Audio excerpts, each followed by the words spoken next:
ഇന്നത്തെ നമ്മുടെ ഐറ്റം ഒരു ഹെൽത്തി സ്മൂത്തിയാണ്. നല്ല സൂപ്പർ ഐറ്റമാണ് മക്കളെ, എല്ലാവരും ട്രൈ ചെയ്ത് നോക്കണേ. It's Abdul Muneer, welcome to my channel. ഇതാണ് നമ്മുടെ ഹെൽത്തി സ്മൂത്തി. ഇനി ഇതെങ്ങനെയാണ് ഉണ്ടാക്കാൻ നോക്കണ്ടേ? വാ കാണിച്ചു തരാം. നമ്മുടെ മെയിൻ ഇൻഗ്രീഡിയൻസ് എന്തൊക്കെയാണെന്ന് നോക്കാം. ബനാന, പിസ്ത, ഡേറ്റ്സ്, ആൽമണ്ട്സ്, വാൽനട്ട്, കാഷ്യൂനട്ട്, അതിൻ്റെ കൂടെ സ്ട്രോബെറിയും ഹണി, മിൽക്ക്. ഇനി നമുക്ക് ഒരു ബനാന ഇതുപോലെ തോലുകളുണ്ട്, അതിൻ്റെ നാരക്കതെല്ലാം വേണേ. എന്നിട്ട് മിക്സിയുടെ ജാറിലോട്ടങ്ങ് ഇട്ടു. ഇനി ബദാം, ആൽമണ്ട്സ് ഒരു 7 പീസ്, കാഷ്യൂനട്ട്സ് ഒരു 3 പീസ്, പിന്നെ അതിലോട്ട് വാൽനട്ട് ഒരു 3 പീസ്, അതും അതിലോട്ടിട്ടു.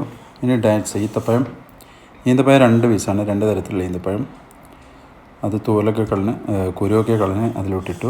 ഇനി സ്ട്രോബെറി ഒരു പീസ്, ഒരു വലിയൊരു സ്ട്രോബെറി 4 പീസാക്കി അതിലിട്ടു. ഇനി മെയിനായിട്ട് ഹണി, പഞ്ചസാരയല്ല ഉപയോഗിക്കുന്നത്, ഹണിയാണ്. ഹണി ഒരു ടേബിൾ സ്പൂൺ, അതും അതിലോട്ട് ഒഴിച്ചു കൊടുത്തു. ഇനി ചിയ സീഡ്സ് നമ്മൾ വെള്ളത്തിൽ കുറച്ച് സോക്ക് ചെയ്ത് വെച്ചതാണ്, അതും അങ്ങോട്ട് ഒഴിച്ചു. ഇനി പാല്, ആവശ്യമുള്ള പാലും ഒഴിച്ചു കൊടുക്കാം, അതും അങ്ങോട്ട് ഒഴിച്ചു കൊടുത്തു. എല്ലാം ജാറിൽ നമ്മൾ ഐറ്റംസൊക്കെ ജാറിലോട്ടായി.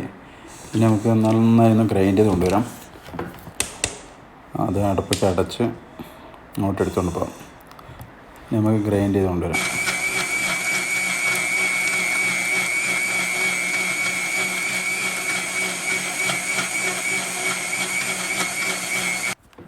അങ്ങനെ ഗ്രൈൻഡ് ഒക്കെ ചെയ്ത് കൊണ്ടുവന്ന് നമ്മൾ ഇനി ഓപ്പൺ ചെയ്ത് നോക്കാം. അതൊക്കെ അതിൻ്റെ അടപ്പങ്ങ് ഓപ്പൺ ചെയ്തു. നോക്കിയാൽ നമ്മുടെ സ്മൂത്തി ഇവിടെ റെഡി ആയിരിക്കുന്നു. ഇനി നമുക്കൊരു ഗ്ലാസ്സിലോട്ട് മാറ്റണ്ടേ. ഇനി സേവ് ചെയ്യാം. ഒരു ഗ്ലാസ് എടുത്തു, അതിൻ്റെ അടപ്പ് മാറ്റി കൊടുക്കാം. ഇനി നമുക്ക് അതിലോട്ട് നമ്മൾ സ്മൂത്തി അങ്ങ് ഒഴിച്ചു കൊടുക്കുന്നു. പതുക്കെ അങ്ങ് ഒഴിച്ചു കൊടുത്തു. നമ്മുടെ സ്മൂത്തി. ഇനി മെയിനായിട്ട് നമ്മൾ പിസ്ത ചെറുതായി മുറിച്ച് അതിൻ്റെ മുകളിലോട്ട് അങ്ങ് ഇട്ട് കൊടുക്കാം. നല്ല അടിപൊളി സ്മൂത്തിയാണ് മക്കളെ, എല്ലാവരും ഒന്ന് ട്രൈ ചെയ്ത് നോക്കിയാൽ.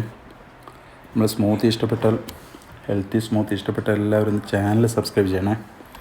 നമുക്ക് വീണ്ടും പുതിയ വീഡിയോകളുമായി വീണ്ടും കാണാം. എല്ലാവരും ഒന്ന് സപ്പോർട്ട് ചെയ്തേക്കണേ. എപ്പോഴും നമ്മുടെ സ്മൂത്തി